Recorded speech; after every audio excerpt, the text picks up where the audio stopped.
Você já imaginou que uma fruta pode valer mais que um celular? Já pensou em um morango que parece ter sido lapidado como uma joia? E se eu te disser que existem frutas que passam por verdadeiros rituais de cuidado, carinho e seleção, desde o broto da árvore até chegar delicadamente ao seu prato? Imagine agora um campo imenso, árvores alinhadas como soldados em formação. O sol começa a nascer e uma fina neblina dança sobre a terra úmida. Estamos no Japão, no interior de Hokkaido. Ao longe, um homem de chapéu largo e luvas brancas caminha entre os pés de melão. Ele se chama Takashi, e carrega nas mãos uma pequena tesoura de poda e uma flanela de veludo. Isso mesmo, uma flanela. Porque o trabalho dele ali não é colher, não é plantar, é polir. Polir o melão como se fosse um espelho. Agora me diz, você já viu fruta sendo tratada desse jeito? Pois hoje, a gente vai mergulhar fundo nesse universo. Vamos entender o que faz uma fruta se tornar premium. Quem são os personagens por trás desse processo e como esses frutos cruzam continentes até chegar na mesa de pessoas dispostas a pagar fortunas por uma mordida. Mas antes de seguir, já deixa o like aqui nesse vídeo, se inscreve no canal se você é apaixonado por curiosidades do campo, da agricultura e desse mundo incrível das frutas raras e diferentes. E comenta aqui embaixo, você pagaria R$ 800 em um melão? Ou levaria um de R$ 2 mesmo? Quero saber. A maioria das pessoas acha que fruta é tudo igual. Que um morango é só um morango. Uma manga, uma simples manga. Mas, o que pouca gente sabe, é que existe um outro universo, quase secreto, onde frutas são tratadas como relíquias. Um mundo onde cada maçã, cada cacho de uva, cada fatia de melão é cultivada com precisão quase cirúrgica. Um mundo onde o sabor é arte, o formato é simetria, e o processo é um ritual. Nesse universo das frutas premium, nada é por acaso. A escolha da semente já é feita com critério. A terra é analisada milimetricamente.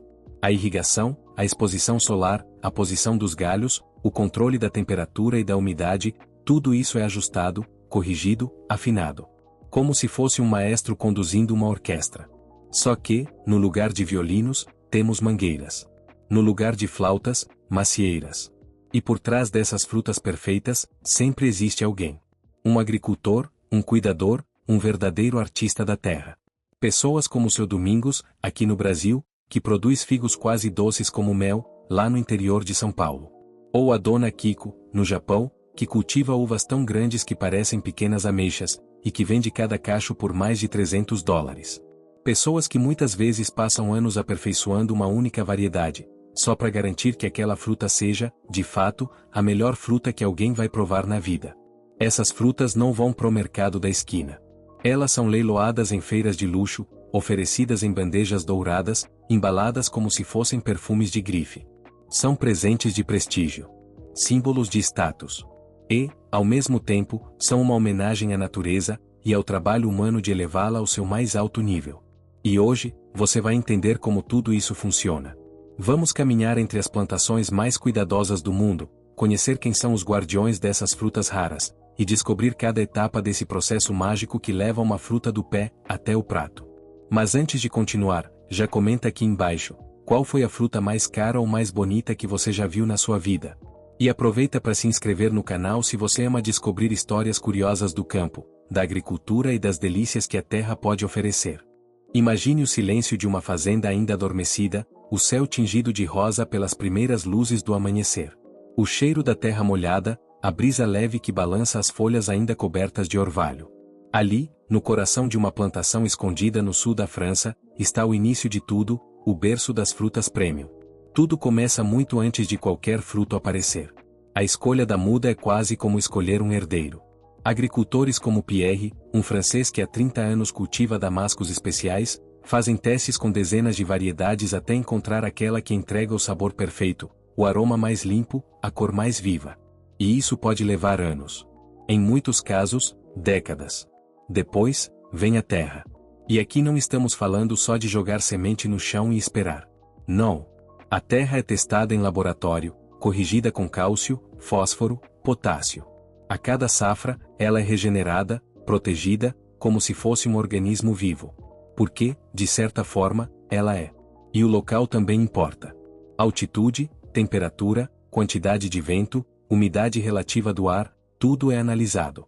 Por isso, muitas dessas frutas só podem nascer em lugares muito específicos. Como os morangos Bijimi, que só crescem em uma região montanhosa do Japão, onde o frio acelera a concentração de açúcar no fruto. No Brasil, temos histórias parecidas. Como a de uma fazenda em Minas Gerais, que planta mirtilos em altitudes superiores a 1000 metros. O frio da serra faz com que os frutos demorem mais para amadurecer, e justamente por isso fiquem mais doces e intensos. E você, já comeu um mirtilo de verdade? Aquele bem docinho, que explode na boca.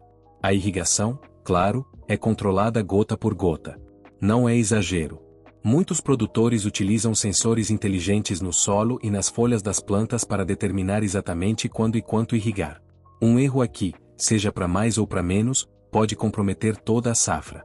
E nesse tipo de cultivo, onde cada fruta vale ouro, o desperdício não é uma opção. E não para por aí.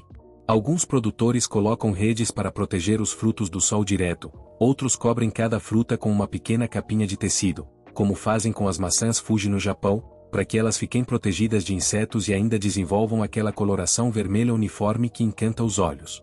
Cada detalhe importa. Cada folha, cada gota de água, cada raio de sol precisa estar no lugar certo, na hora certa. E aqui vai uma curiosidade: em muitas dessas fazendas, o trabalho começa antes mesmo do nascer do sol. É nesse momento, de temperaturas mais amenas, que os agricultores fazem a verificação das folhas, o monitoramento de pragas e o acompanhamento do desenvolvimento das flores. É como se fosse um ritual diário, silencioso, mas carregado de significado. Agora me conta, você imaginava que uma fruta podia ser tão exigente quanto uma orquídea? Que ela precisava de tanto cuidado assim desde o nascimento? Deixe aqui nos comentários se você já conhecia esse processo todo ou se ficou surpreso. E claro, se ainda não se inscreveu no canal, aproveita agora, porque nas próximas partes vamos descobrir o que acontece depois que essas frutas começam a crescer. O dia vai esquentando, e o cenário muda. Já não temos mais só folhas e flores. Agora, os primeiros frutos começam a surgir. Pequenos, tímidos, ainda verdes. Mas ali, naquele início quase invisível, já está a promessa de algo extraordinário. Você está no meio do pomar. Um campo silencioso, só o som dos pássaros e do vento passando entre os galhos. Lá na frente, Dona Lourdes caminha devagar, observando as jabuticabeiras que ela mesma plantou há 15 anos. Mas o que ela faz ali não é só olhar. É analisar. Medir. Sentir. Ver se o fruto está se formando direito, se a casca está lisa, se tem alguma mancha fora do normal. E o mais curioso? Ela faz isso todos os dias. Nesse ponto do processo, o foco muda. Não é mais só fazer crescer. É fazer crescer perfeito. Cada fruto é vigiado como um bebê. Se um galho está muito carregado, ele é aliviado manualmente para que a árvore não se esgote. Se uma fruta nasce fora do padrão, torta demais, com rachadura, com cor estranha, ela é descartada. Em muitos pomares de uvas premium no Japão, os agricultores chegam a cortar metade dos cachos, deixando só os melhores bagos. Isso mesmo, eles abrem mão de boa parte da produção, só para garantir que o que vai amadurecer ali seja absolutamente perfeito. E tem mais, frutas como melões yubari ou maçãs premium são cultivadas uma por pé. Isso mesmo. Uma única fruta por planta. Todo o nutriente, toda a energia, toda a atenção é direcionada só para ela. E para garantir que cresçam com simetria, os agricultores até rotacionam a fruta manualmente, dia após dia, para que o sol bata em todos os lados iguais. É nessa etapa que os agricultores mais se envolvem. É quando a relação entre humano e natureza atinge o ponto máximo de conexão. Tem produtor que conversa com as árvores.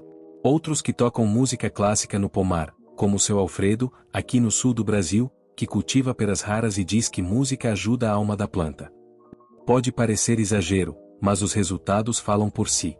Frutas mais doces, com aroma mais forte, casca mais brilhante, textura mais macia. E o mais curioso, em muitos casos, elas não recebem nenhum pingo de agrotóxico. Porque o ambiente todo é tão controlado que as pragas nem chegam perto. É quase um ecossistema à parte. E aí, tá surpreso com esse nível de cuidado? Comenta aqui embaixo, você teria essa paciência toda para cultivar uma única fruta durante meses? Ou você é mais time banana da feira e tá tudo certo? Cara sorrindo de boca aberta e olhos sorridentes. E ó, se ainda não se inscreveu no canal, esse é o momento. Porque na próxima parte a gente vai acompanhar o momento mais delicado de todos, a colheita. Aquela hora em que tudo pode dar certo, ou tudo pode se perder. O relógio marca 5h30 da manhã. A plantação ainda está envolta pela neblina, e o som das botas pisando devagar na terra molhada quebra o silêncio. O ar é frio, mas há um calor invisível no ambiente. Hoje é dia de colheita. Esse é o momento mais crítico de toda a jornada. Aqui, cada gesto precisa ser preciso. Um corte mal feito, uma fruta puxada com força, uma queda no cesto, e todo aquele trabalho pode ir por água abaixo.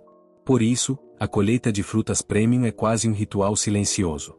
Feito com calma, com respeito, como quem manuseia uma joia. No Japão, os melões e o bari são colhidos com uma tesoura especial, que corta o talo em formato de T. A fruta é envolta por um pano macio e colocada cuidadosamente em uma bandeja acolchoada. Nada de sacola plástica, nada de caixa de papelão. Cada fruta é tratada como se fosse um objeto de luxo. No Brasil, o seu Francisco, um produtor de figos da Serra Gaúcha, começa a colheita antes do sol nascer. Ele diz que, com o calor do dia, os figos ficam mais frágeis, mais moles. E qualquer aperto a mais pode deixar marcas na casca. Então ele usa luvas de tecido e colhe um por um, segurando com as duas mãos. Depois que a fruta é colhida, ela não vai direto para o mercado. Primeiro, ela passa por triagens minuciosas. Cada fruta é avaliada quanto ao peso, cor, aroma, formato. Frutas que não atingem o padrão são separadas. Em muitos casos, descartadas. E as que passam? Essas são embaladas com tanto cuidado quanto um colar de diamantes. Algumas vão em caixas de madeira importada, com compartimentos individuais revestidos com espuma. Outras são embaladas em tecidos de seda, com etiquetas numeradas. E tudo isso, claro, com rastreabilidade. Cada fruta tem uma espécie de RG. Dá para saber exatamente onde nasceu, quem colheu, quando foi colhida e até qual lote de terra ela veio. É nesse ponto que a emoção entra em cena. Muitos produtores contam que sentem como se estivessem despedindo de um filho. Porque sim, essa fruta foi cuidada, vigiada, alimentada, protegida, todos os dias. E agora, ela parte para outro mundo. Para ser servida em jantares de gala, presenteada a autoridades, vendida em mercados exclusivos do outro lado do planeta. Você já imaginou isso? Cuidar de uma fruta por meses inteiros, com todo carinho e técnica, só para vê-la ir embora em uma caixinha lacrada? E aí, me diz, você conseguiria ter esse nível de paciência e dedicação? Ou já estaria desesperado no segundo mês, esperando o fruto crescer logo? Comenta aqui, quero saber de verdade. E não esquece de se inscrever no canal, porque no próximo e último capítulo a gente vai ver o final dessa jornada, quando a fruta finalmente encontra seu destino, o prato do consumidor. E aí sim, o ritual se completa. A caixa chega à casa de um cliente em Tóquio. Ele abre com cuidado, como quem desembrulha um presente. Dentro, um único melão, envolto por tecido fino, cheiro suave e cor impecável. Ele respira fundo, como se já sentisse o sabor antes mesmo de provar. Ali, naquele momento, o ritual que começou meses atrás, no campo, atinge seu auge. Porque o destino final de toda fruta premium é esse, a experiência. O primeiro corte revela uma polpa firme, suculenta, com aroma que invade o ambiente. Não precisa de açúcar, não precisa de receita. Só precisa de um garfo e silêncio. Em restaurantes de alto padrão, frutas premium são servidas como entrada, sobremesa ou até prato principal em menus especiais. Algumas são apresentadas em tábuas de madeira esculpidas à mão, outras em pratos de porcelana fina.